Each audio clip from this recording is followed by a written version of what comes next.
Selamat pagi, salam sejahtera. Hari ini hari Pentakosta. Marilah kita bersama-sama uh, mendengar firman Tuhan. Firman Tuhan dari Kisah Para Rasul pasal 2 ayat 1 sampai 21.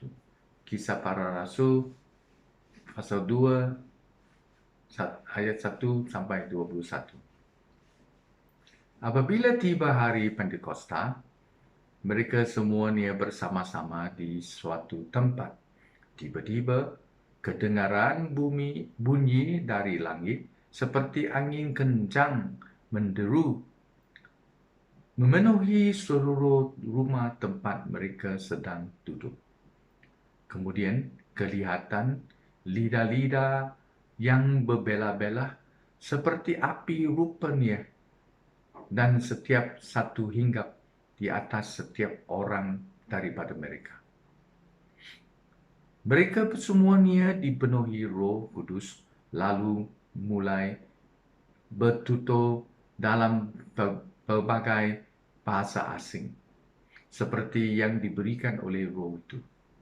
Pada waktu itu, terdapat orang Yahudi yang saleh daripada segala bangsa di bawah langit tinggal di Yerusalem. Apabila mendengar bunyi itu, mereka datang beramai-ramai lalu tercengang kerana masing-masing mendengar orang bertutur dalam bahasanya. Mereka hairan dan takjub, lalu berkata sesama sendiri, "Bukankah semuanya yang berkata-kata ini orang Galilea? Bagaimanakah mungkin masing-masing kita mendengar bahasa ibunda sendiri?"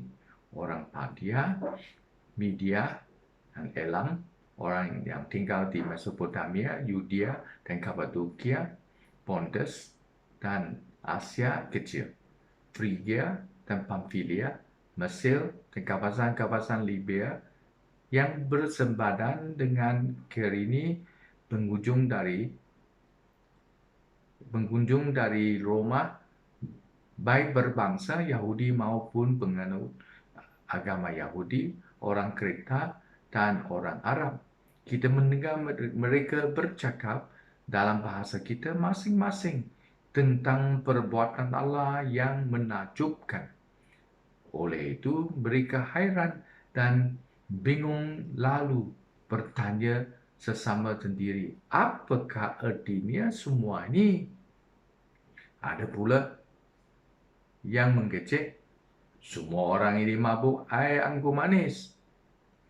Petrus berdiri bersama 11 rasul lagi, lalu berkata dengan suara dan lantang, "Saudara-saudara orang Yahudi dan semua penduduk di Yerusalem, ketahuilah hal ini serta dengarlah baik-baik kata-kataku.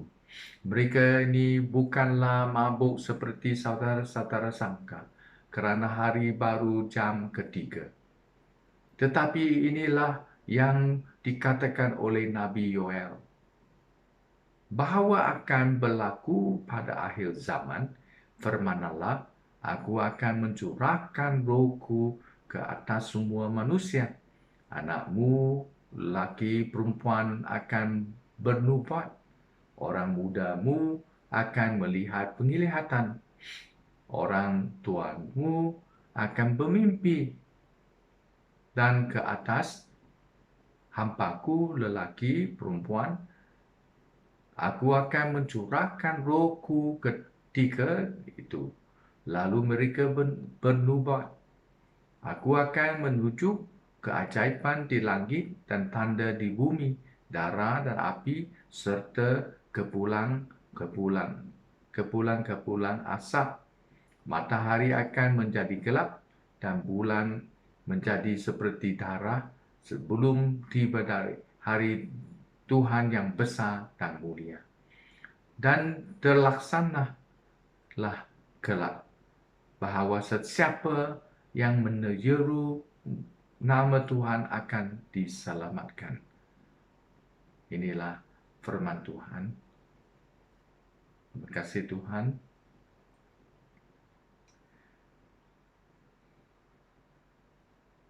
Apakah kepentingan Pentakosta yang pertama?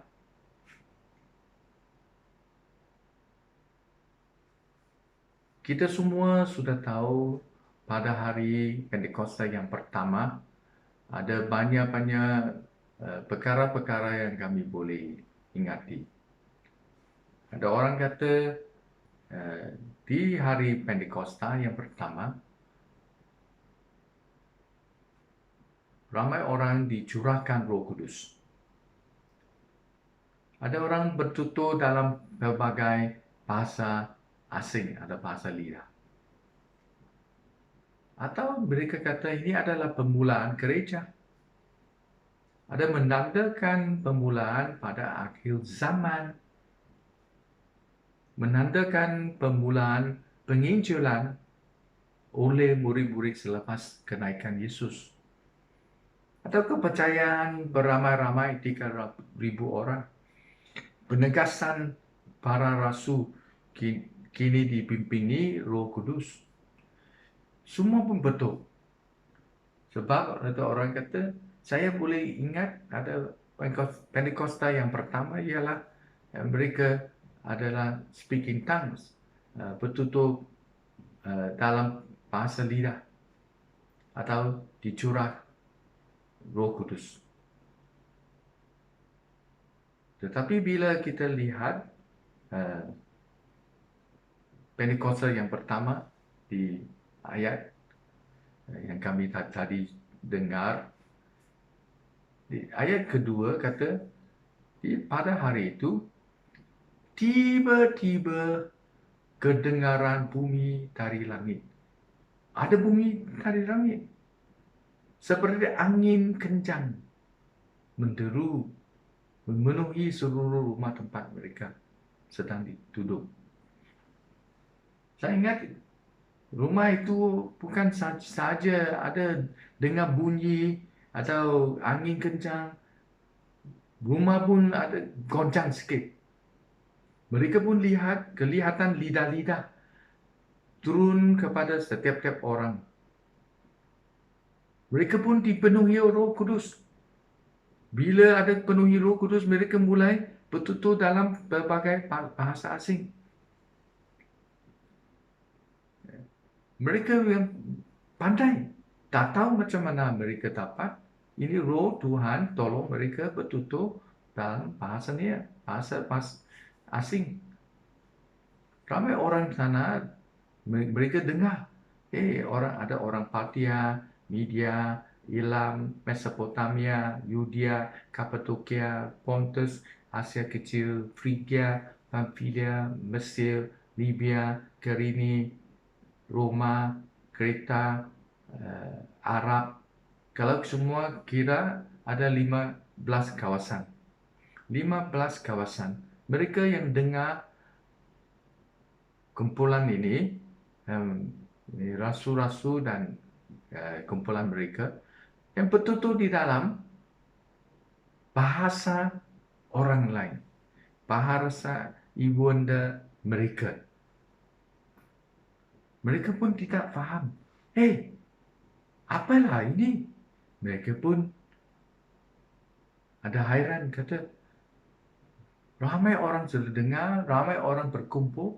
Sana ingat ribu-ribu orang. Sebab hari yang pertama ada 3,000 orang yang percaya.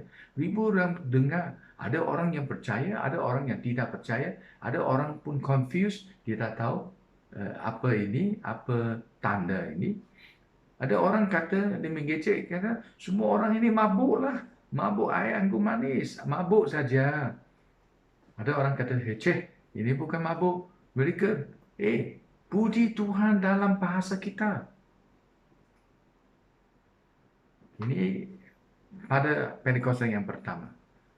Tetapi lepas itu, respon Petrus. Petrus berdiri bersama dengan Rasulnya. Dia pun berkata, saudara-saudara orang Yahudi dan semua penduduk di Yerusalem, dengarlah saya. Mereka ini bukanlah mabuk. Ini baru pagi pukul 9 saja. Tetapi engkau mesti mau dengar saya yang berkongsi kata-kata oleh Nabi Yoel. Ini Nabi Yoel Nabi Yoel kata, bila dia mulai, dia kata, pada zaman akhir. Ini adalah berlaku pada zaman akhir. Firman Allah kata, aku akan mencurahkan rohku ke atas semua manusia. Saya dengar, pada zaman akhir zaman, Tuhan mencurahkan roh dia ke atas semua manusia. Ada orang yang bernubat, ada melihat visi, akan ada mimpian.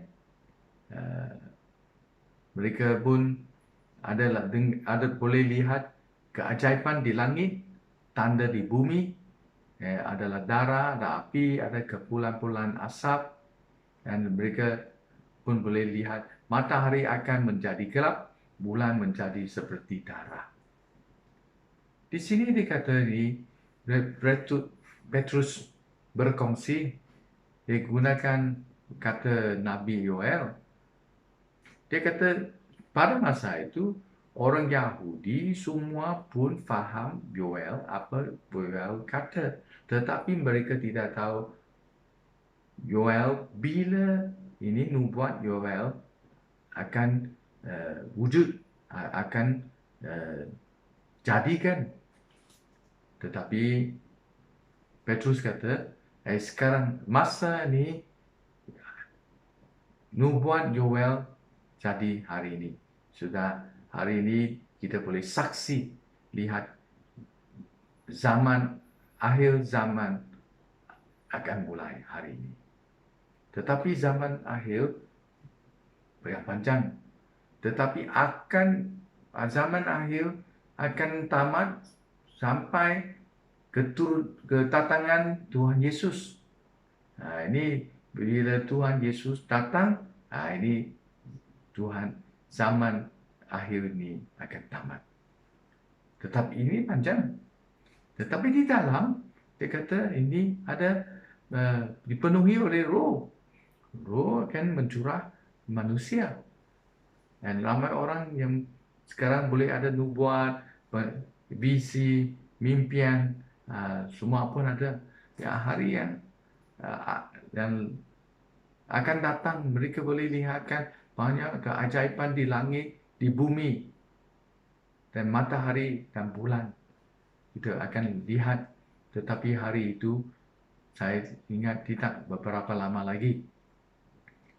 Tetapi semua orang mesti mau respon. Petrus sudah berkongsi. Bila Petrus sudah berkongsi, dia hanya kongsi tentang ini dan ramai orang boleh faham. Tetapi dia pun kata ayat 21, dia kata, dan terlaksanalah kelak bahawa sesiapa yang menyeru nama Tuhan akan diselamatkan. Siapa tahu orang mereka Yahudi sudah percaya Tuhan, tetapi ini ada menyeru nama Tuhan. Nama Tuhan siapa? Nama Tuhan Yesus. Dia akan diselamatkan. Ini boleh kata kerajaan Allah di bumi secara rasmi dinyatakan. Bukan kerajaan Allah belum sampai. Pada masa Yesus, kerajaan Allah sudah sampai. Ini Yesus kata kerajaan Allah akan datang. Sudah dekat. Sekarang kerajaan akan mulai.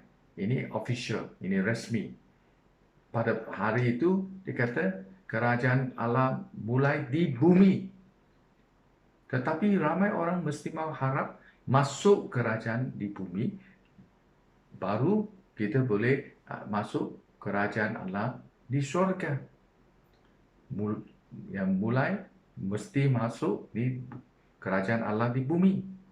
Tetapi masuk kerajaan di bumi, kita ada harapan. Harapan satu hari kita kembali kepada surga. Tetapi hari ini, ramai orang sudah lupa. Ya, harapan pun tidak ada lagi banyak. Kita tidak kata harapan lagi. Sebab sekarang kita adalah jaga diri di bumi. Mau kerajaan Allah di bumi pun tak mau kembali kepada syurga. Ramai orang pun dia mau dapat banyak harta-harta, semua di bumi, bukan di syurga. Bila masa mau tamat, mau kembali, mau meninggal bumi, kita tidak mau. Kita tidak mau. Kita mau tunggu mau masa kita mau panjang, hidup yang panjang, kehidupan kita sampai ke akhirnya, dan kita pun tidak mau kembali.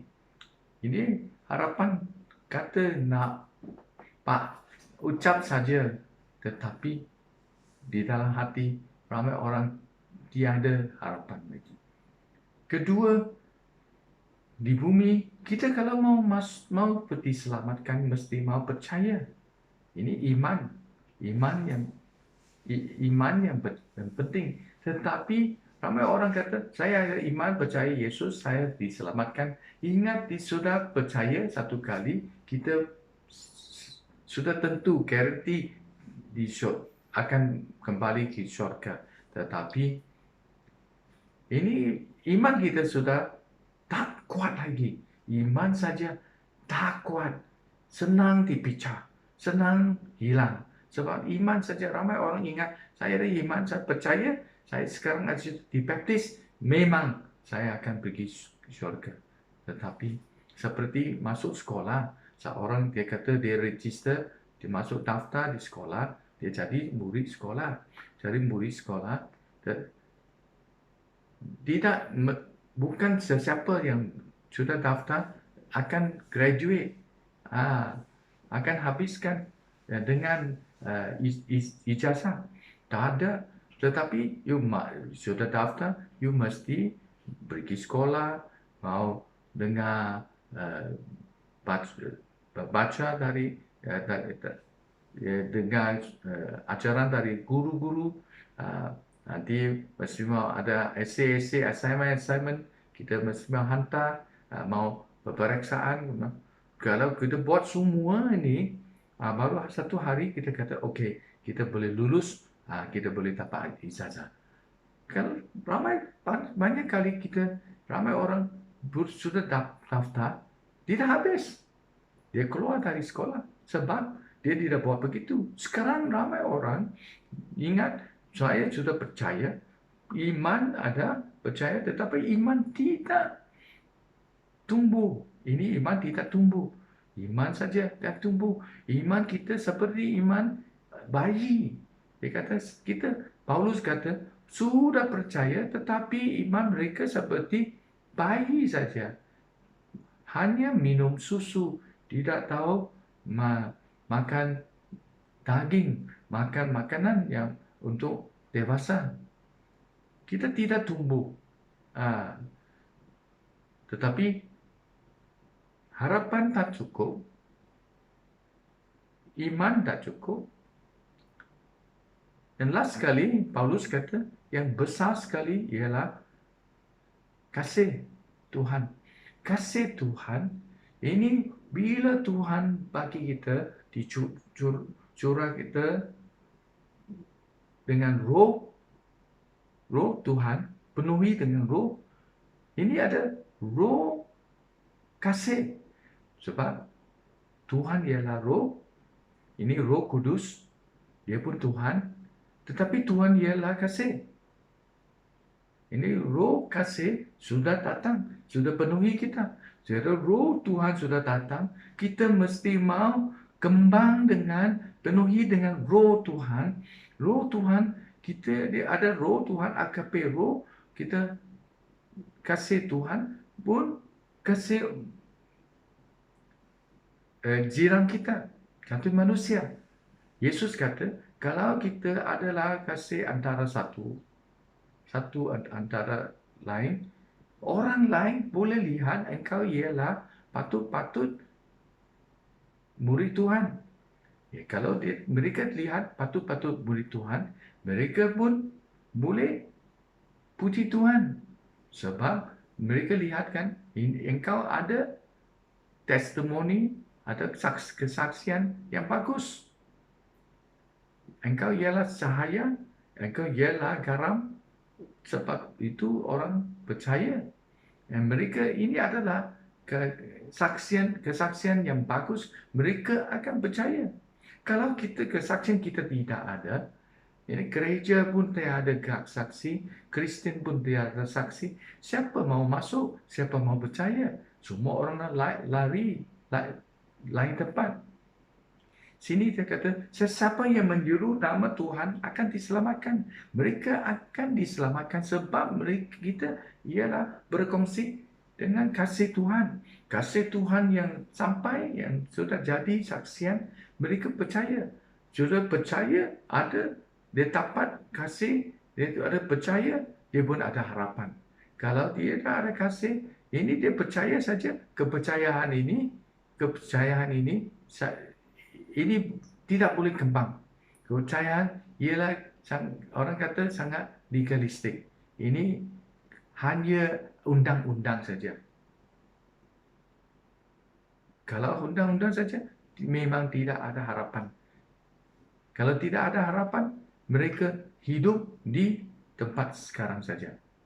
Di bumi, bukan di syurga. Sebab itu, pada Pentakosta, hari Pentakosta, ini hari Pentakosta ialah kedatangan Roh Tuhan, Roh kasih masuk, datang, kita mesti mau ikut dia.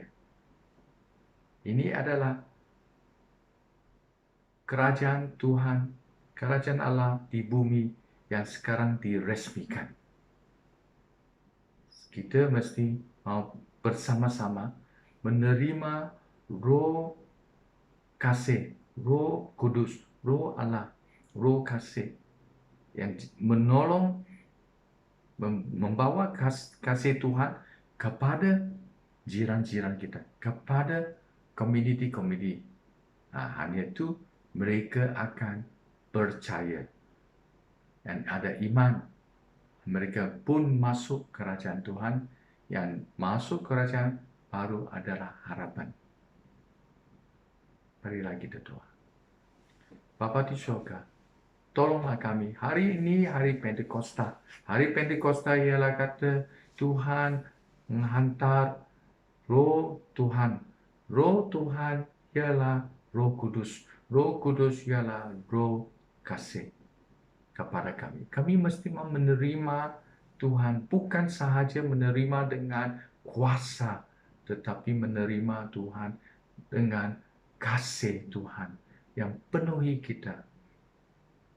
Biar kami boleh bersama-sama berkongsi kasih Tuhan kepada jiran-jiran dan komuniti-komuniti.